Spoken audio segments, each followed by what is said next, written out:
Hi everyone, I'm Kat from the Littlestown Library of the Adams County Library System, and welcome back to this chapter-a-day reading of the novel Northanger Abbey by Jane Austen. And today we are reading chapter 11. The morrow brought a very sober-looking morning, the sun making only a few efforts to appear, and Catherine augured from it everything most favorable to her wishes. A bright morning so early in the year, she allowed, would generally turn to rain, but a cloudy one foretold improvement as the day advanced. She applied to Mr. Allen for confirmation of her hopes, but Mr. Allen, not having his own skies and barometer about him, declined giving any absolute promise of sunshine. She applied to Mrs. Allen, and Mrs. Allen's opinion was more positive. She had no doubt in the world of its being a very fine day if the clouds would go off and the sun keep out. At about 11 o'clock, however, a few specks of small rain upon the windows caught Catherine's watchful eye, and, "Oh, dear, I do believe it will be wet," broke from her in a most desponding tone. "I thought how it would be," said Mrs. Allen. "No walk for me today," sighed Catherine, "but perhaps it may come to nothing, or may hold up before 12. "Perhaps it may, but then, my dear, it will be so dirty." "Oh, that will not signify. I never mind dirt." "No," replied her friend very placidly. "I know you never mind dirt." After a short pause, "It comes on faster and faster," said Catherine, as she stood watching at the window. "So it does indeed. If it keeps raining, the streets will be very wet. There are 4 umbrellas up already. Oh, how I hate the sight of an umbrella. They are very disagreeable things to carry. I would much rather take a chair at any time. It was such a nice-looking morning. I felt so convinced it would be dry." "Anybody would have thought so, indeed. There will be very few people in the pump-room if it rains all morning. I hope Mr. Allen will put on his greatcoat when he goes, but I dare say he will not, for he'd rather do anything in the world than walk out in a greatcoat. I wonder he should dislike it. It must be so comfortable." The rain continued, fast, though not heavy. Catherine went every 5 minutes to the clock, threatening on each return that if it still kept on raining another 5 minutes, she would give up the matter as hopeless. The clock struck 12, and it still rained. "You will not be able to go, my dear." "I do not quite despair yet. I shall not give it up until 12:15. This is just the time of day for it to clear up, and I do think it looks a little lighter. There, it is 20 minutes after 12, and now I shall give it up entirely. Oh, that we had such weather here as they had at Udolpho, or at least in Tuscany and the south of France, the night that poor St. Alban died. Such beautiful weather." At 12:30, when Catherine's anxious attention to the weather was over, and she could no longer claim any merit from its amendment, the sky began to voluntarily clear. A gleam of sunshine took her quite by surprise. She looked round, the clouds were parting, and she instantly returned to the window to watch over and encourage the happy appearance. 10 minutes more made it certain the bright afternoon would succeed, and justify the opinion of Mrs. Allen, who had always thought it would clear up. But whether Catherine might still expect her friends, whether there had not been too much rain for Miss Tilney to venture, must yet be a question. It was too dirty for Mrs. Allen to accompany her husband to the pump-room. He accordingly set off by himself, and Catherine had barely watched him down the street when her notice was claimed by the approach of those same 2 open carriages, containing the same 3 people that had surprised her so much a few mornings back. "Isabella, my brother, and Mr. Thorpe, I declare. They are coming for me, perhaps, but I shall not go. I cannot go, indeed, for, you know, Miss Tilney may still call." Mrs. Allen agreed to it. John Thorpe was soon in with them, and his voice was with them yet sooner, for on the stairs he was calling to Miss Moreland to be quick. Make haste," as he threw open the door. "Put on your hat this minute. There is no time to be lost. We are going to Bristol. How do you do, Mrs. Allen?" "To Bristol? Is that not a great way off? But, however, I cannot go with you today, because I am engaged. I expect some friends every moment." This was, of course, vehemently talked down as no reason at all. Mrs. Allen was called on to second him, and the two others walked in to give their assistance. "My sweetest Catherine, is this not delightful? We shall have a most heavenly drive. You are to thank your brother and me for that scheme. It darted into our heads at breakfast time, I verily believe, at the same instant, and we should have been off 2 hours ago, if it had not been for this detestable rain. But it does not signify. The nights are moonlight, and we shall do delightfully. Oh, I am in such ecstasies at the thoughts of a little country air and quiet, so much better than going to the lower rooms. We shall drive directly to Clifton and dine there, and as soon as dinner is over, if there is time left for it, go on to King's Weston." "I doubt our being able to do so much," said Morland. "You croaking fellow," cried Thorpe. "We shall be able to do 10 times more. King's Weston, aye, and Blaise Castle too, and anything else we hear of. But here is your sister says she will not go." "Blaise Castle?" cried Catherine. "What is that?" "The finest place in England, worth going 50 miles at any time to see." "What, is it really a castle? An old castle?" "The oldest in the kingdom."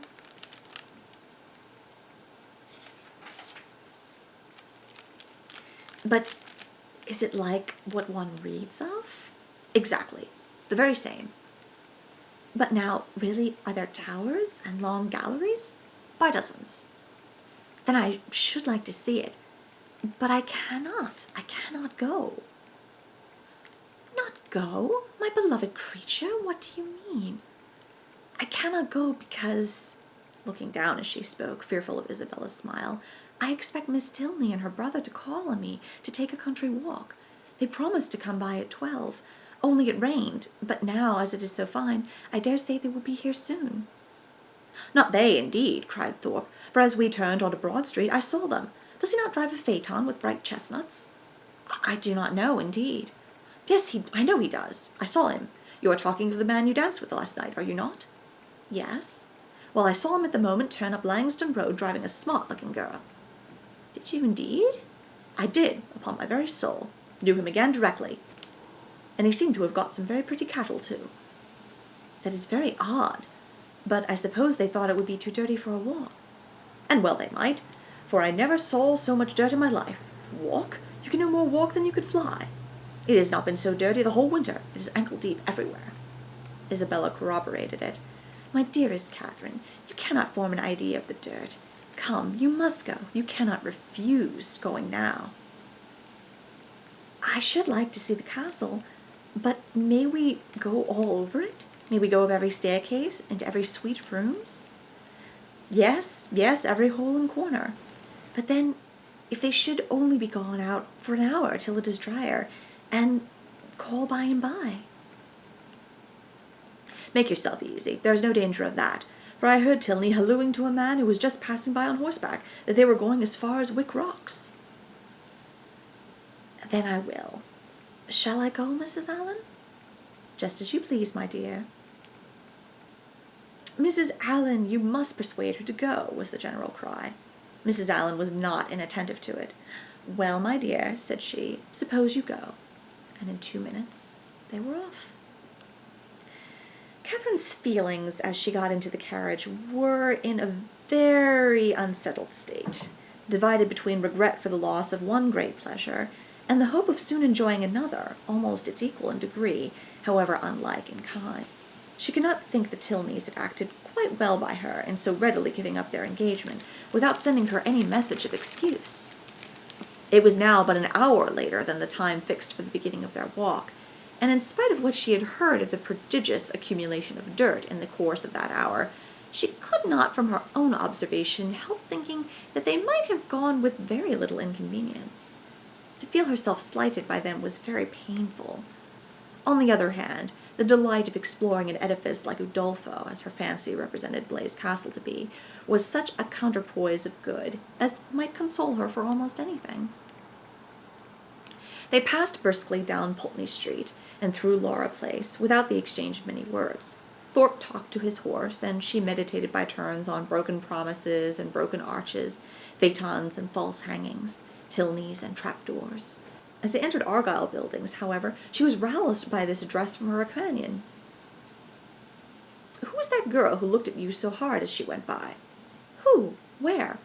On the right-hand pavement. She must be almost out of sight now. Catherine looked around and saw Miss Tilney leaning on her brother's arm, walking slowly down the street. She saw them both looking back at her. "Stop, stop, Mr. Thorpe," she impatiently cried. "It is Miss Tilney. It is indeed. How could you tell me they were gone? Stop, stop. I will get out this moment and go to them." But to what purpose did she speak? Thorpe only lashed his horse into a brisker trot. The Tilneys, who would soon cease to look after her, were in a moment out of sight round the corner of Laura Place, and in another moment she herself was whisked into the market-place. Still, however, and during the length of another street, she entreated him to stop. "Pray, pray stop, Mr. Thorpe. I cannot go on. I will not go on. I must go back to Miss Tilney." But Mr. Thorpe only laughed and smacked his whip, encouraged his horse, made odd noises, and drove on. And Catherine, angry and vexed as she was, having no power of getting away, was obliged to give up the point and submit. Her reproaches, however, were not spared. "How could you deceive me so, Mr. Thorpe? How could you say that you saw them driving up the Langsdown Road? I would not have had it happen so for the world. They must think it so strange, so rude of me to go by them, too, without saying a word. You do not know how vexed I am. I shall have no pleasure at Clifton, nor in anything else. I had rather 10,000 times rather get out now and walk back to them. How could you say you saw them driving out in a phaeton?" Thorpe defended himself very stoutly, declared he had never seen two men so much alike in his life, and would hardly give up the point of its having been Tilney himself. Their drive, even when the subject was over, was not likely to be very agreeable. Catherine's complaisance was no longer what it had been in their formal airing. She listened reluctantly, and her replies were short. Blaise Castle remained her only comfort. Towards that she still looked at intervals with pleasure, though rather than to be disappointed of the promised walk, and especially rather than be thought ill of by the Tilneys, she would willingly have given up all the happiness which its walls could supply. The happiness of a progress through a long suite of the lofty rooms, exhibiting the remains of magnificent furniture, though now for many years deserted, the happiness of being stopped in their way along narrow winding vaults by a low grated door, or even of having their lamp, their only lamp, extinguished by a sudden gust of wind, and of being left in total darkness. In the meanwhile, they proceeded on their journey without any mischance, and were within view of the town of Keynsham, when a halloo from Moreland, who was behind them, made his friend pull up to know what was the matter. The others then came close enough for conversation, and Moreland said, "We had better go back, Thorpe. It is too late to go on today. Your sister thinks so as well as I. We've been exactly an hour coming from Pulteney Street, very little more than 7 miles, and I suppose we have at least 8 more to go. It will never do. We set out a great deal too late. We'd much better pull it off till another day and turn around." "It is all one to me," replied Thorpe rather angrily, and instantly turning his horse, they were on their way back to Bath. "If your brother had not got such a damned beast to drive," said he as soon afterward, "we might have done it very well. My horse would have trotted to Clifton within the hour, if left to himself, and I have almost broke my arm pulling him into the cursed broken-winded jade's pace. Moreland is a fool for not keeping a horse and gig of his own." "No, he is not," said Catherine warmly, "for I am sure he could not afford it." "And why cannot he afford it?" "Because he has not money enough." "And whose fault is that?" "Nobody's that I know of." Thorpe then said something in the loud, incoherent way to which he had often recourse, about its being a damned thing to be miserly, and that if people who rolled in money could not afford things, he did not know who could, which Catherine did not even endeavor to understand. Disappointed of what was to have been the consolation of her first disappointment, she was less and less disposed either to be agreeable herself or to find her a companion so, and they returned to Pulteney Street without her speaking 20 words.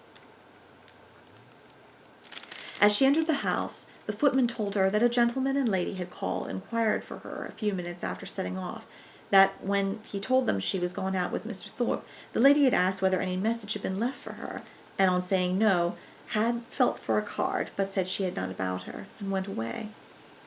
Pondering over these heart-rending tidings, Catherine walked slowly upstairs.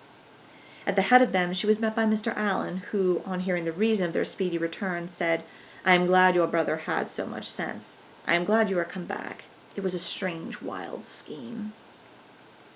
They all spent the evening together at Thorpe's.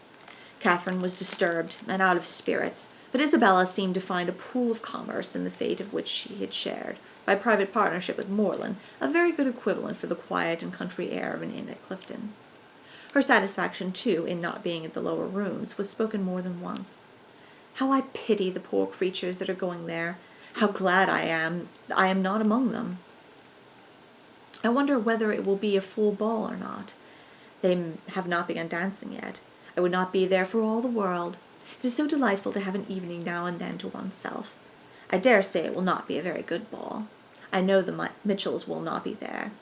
I am sure I pity every one that is. But I dare say, Mr. Moreland, you long to be at it, do you not? I am sure you do. Well, pray do not let anybody here be a restraint upon you. I dare say we could do very well without you, but you men think yourselves of such consequence. Catherine could almost have accused Isabella of being wanting in tenderness towards herself and her sorrows. So very little did they appear to dwell on her mind, and so very inadequate was the comfort she offered. "Do not be so dull, my dearest creature," she whispered. "You will quite break my heart. It was amazingly shocking, to be sure, but the Tilneys are entirely to blame. Why were they not more punctual? It was dirty, indeed, but what did that signify? I am sure John and I should not have minded it. I never mind going through anything where a friend is concerned. That is my disposition. And John is just the same. He has amazing strong feelings. Good heavens, what a delightful hand you have got. Kings, I vow. I never was so happy in my life. I would 50 times rather you should have them than myself. And now I may dismiss my heroine to the sleepless couch, which is the true heroine's portion, to a pillow strewn with thorns and wet with tears, and lucky may she think herself if she get another good night's rest in the course of the next 3 months. Thank you for joining us today for this chapter of Northanger Abbey, and we will see you tomorrow.